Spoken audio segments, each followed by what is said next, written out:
May free tulugan din daw ba dito sa Hong Kong? Hello guys, good morning. Medyo maulan dito ngayon sa Hong Kong. March 1 today. Yung tanong ni Sisi is kung may tulugan ba daw dito. Hindi ko alam kung anong ibig sabihin niya, kung day off ba or yung sa work dito kung free ang tulugan.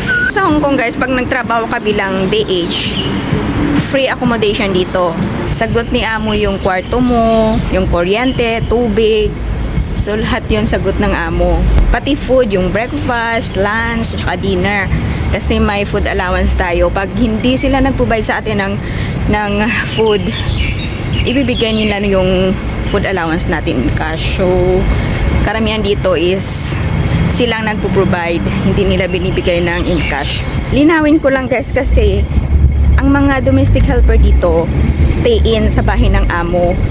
Yung mga gustong magstay out, lalakad ako, mahangin. Hindi ako makagamit ng payong, pero hindi naman, konti lang naman yung ulan. Ambon-ambon lang. May nagtatanong din kung pwede din ba daw magstay out dito, mag-boarding house lang. Naku, bawal yun dito.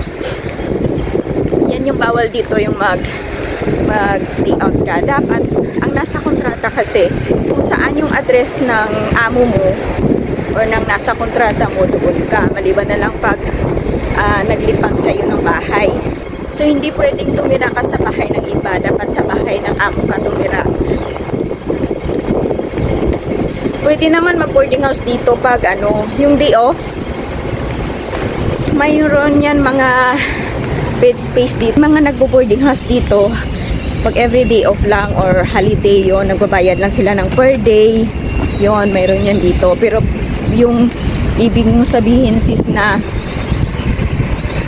sa boarding house ka talaga titira habang nag-work ka sa amo mo, hindi pwede yun. Bawal yun kasi dito. Pero karamihan talaga dito pag day off, nasa labas. Mahangit yung ibo ko. Nasa mga park, nasa mga seaside, yung mga tulay, yung ganyan na mga tulay, oh. Tinatambayan din yan. Yan. Yung bridge ng mga mall dito. Yan, tinatambayan din yan. Walang ligtas yung mga sulok-sulok dito sa amin. Kasi, wala namang pinoprovide para sa amin dito na kung saan pwede kami makapagpahinga na boarding house or anuman na pwede naming pag-istihan. So, tulad nito, umuulan. Hanap kami ng masilungan na hindi kami mababasa. Kasi pag nasa park kami, mababasa kami. So, yun yung mahihirap na sitwasyon namin dito. Buti yung iba na tumatambay sa may bubong. Yung hindi open na tulad sa park, sa seaside. Mababasa ka talaga pag umuulan. So, para kami dito mga basang sisiw na naghahanap ng masisilungan pag umuulan. Ganyan yung reality dito ng mga dates sa Hong Kong, guys. So, kailangan mo ring magtiis kasi wala ngang free na pahingahan dito na pinoprovide ng amo. Yung iba nagtitipid din, syempre, yung ibayad nila sa boarding house. Ibili na lang nila ng food pag day off.